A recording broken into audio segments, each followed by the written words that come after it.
Diceritakan ketika Nabi Sulaiman itu tinggalnya ada di Baitul Maqdis. Jadi yang pernah menguasai Baitul Maqdis itu Nabi Sulaiman, Sayyidina Umar bin Khattab, Salahuddin Al-Ayyubi, dan nanti di akhir zaman Al-Imam Mahdi Al-Muntadhir.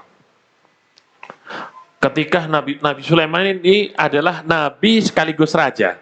Nabi dan raja ini Nabi Allah Sulaiman. Ketika Nabi Allah Sulaiman mendengar ada seorang raja perempuan yang ada di negeri Saba, di negeri Yaman, seorang raja perempuan memiliki arsy, memiliki singgasana yang istimewa.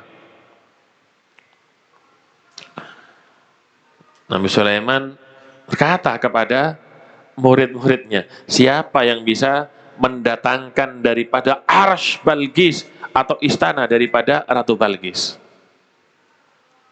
Apa katanya jin ifrit? Nabi Sulaiman ini muridnya macam-macam. Manusia, jin, angin itu loh nurut dengan Nabi Sulaiman. Hewan-hewan pun seperti burung hudhud semua nurut kepada Nabi Sulaiman. Ditundukkan semuanya oleh Allah Subhanahu wa taala. Mereka sudah takut sudah kalau Nabi Allah Sulaiman pakai cincin, sudah. Jin pun tunduk kepada Nabi Allah Sulaiman. Sampai mereka itu setan-setan jin-jin itu ingin mencuri daripada apa? Cincin daripada Nabi Allah Sulaiman. Kenapa? Dengan memakai cincin itu nurut semuanya. Tunduk semuanya kepada Nabi Allah Sulaiman. Dikasih sir rahasia oleh Allah Subhanahu wa ta'ala. Manusianya menurut. Hewannya menurut. Jin pun menurut kepada Nabi Allah Sulaiman. Jadi benar-benar penguasa ini Nabi Sulaiman.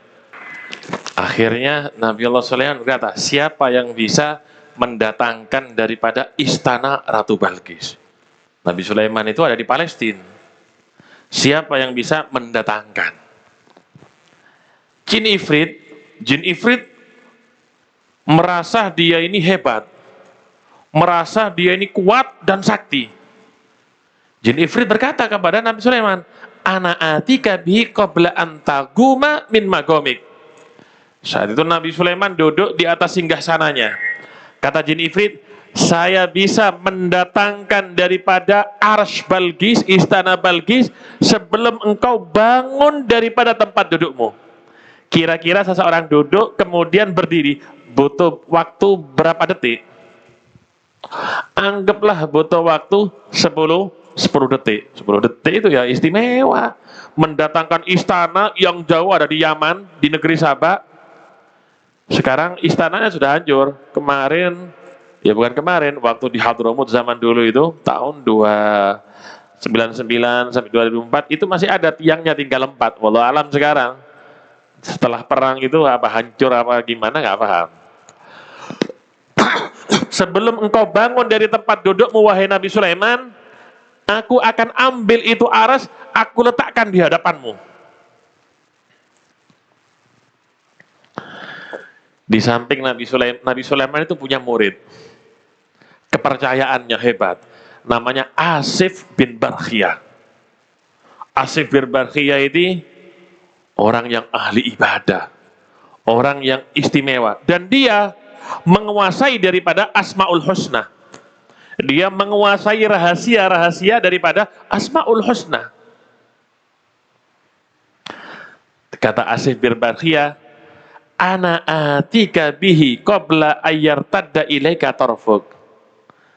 Wahai Nabi Sulaiman, aku bisa mendatangkan arsy Balqis atau istananya sebelum engkau mengedipkan matamu. Mengedipkan mata berapa detik? 1 detik. Lebih cepat lagi daripada jin ifrit. Akhirnya apa? Didatangkan itu arsy Balqis, didatangkan. Sebelum berkedip langsung ada di hadapannya. Jadi ceritanya arsy Balqis itu tiba-tiba apa? Masuk ke dalam. Kemudian kayak ngerong itu bahasa Jawanya, masuk lewat dalam sampai muncul di hadapan Nabi Allah Sulaiman. Tahu apa yang dibaca oleh Asif Birbankhia waktu itu. Kok bisa itu Ars Balqis diambil dari jarak jauh? Karena mengamalkan daripada Asmaul Husna, nama Allah. Jadi kalau berdoa menggunakan nama itu langsung. Saja niru-niru, langsung nanti dibaca kepingin datangkan apa? Oh, ini mendatangkan, oh hati-hati. Hanya baca apa? Ya Dzal Jalali wal Ikram. Dibacakan itu langsung itu arsnya apa? Ada di hadapan daripada Nabi Allah Sulaiman. Dalam riwayat yang lain dibacakan apa? Ya Hayyu Ya Qayyum oleh Asif Birbankhia. Jadi ketika membaca ayat yang di situ ada nama-nama Allah, renungkan seperti itu. Di situ ada sir, ada rahasia yang diletakkan oleh Allah Subhanahu wa taala. Ya Hayyu Ya Qayyum itu Ismullahil A'zam. Ulama berbeda pendapat. Nama Allah yang paling agung itu apa? Ada yang mengatakan kalimat Allah. Ada yang mengatakan kalimat Ya Dzal Jalali wal Ikram. Dan kata Imam Nawawi pendapat yang kuat, Ya Hayyu Ya Qayyum. Ya wahai yang maha hidup, yang Qayyum, yang maha berdiri sendiri, tidak membutuhkan bantuan daripada siapapun makhluknya. Itu ketika perang Badar antara kaum muslimin dan orang kafir. Kaum muslimin berapa jumlahnya? 313.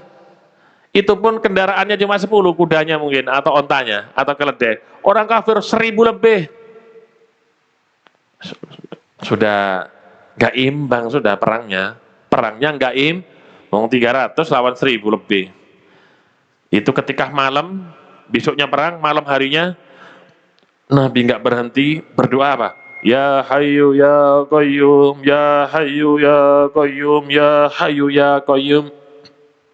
Itu yang dibaca terus oleh baginda Nabi besar Muhammad sallallahu alaihi wasallam di malam peperangan daripada Badar.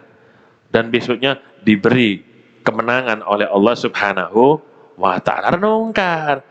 Jangan cepat-cepatan bacanya, renungkan pelan-pelan maknanya agar meresap ke dalam hati dan mengalir maknanya ke semua daripada tubuh-tubuh yang relung-relung daripada tubuh kita. Renungkan, renungkan.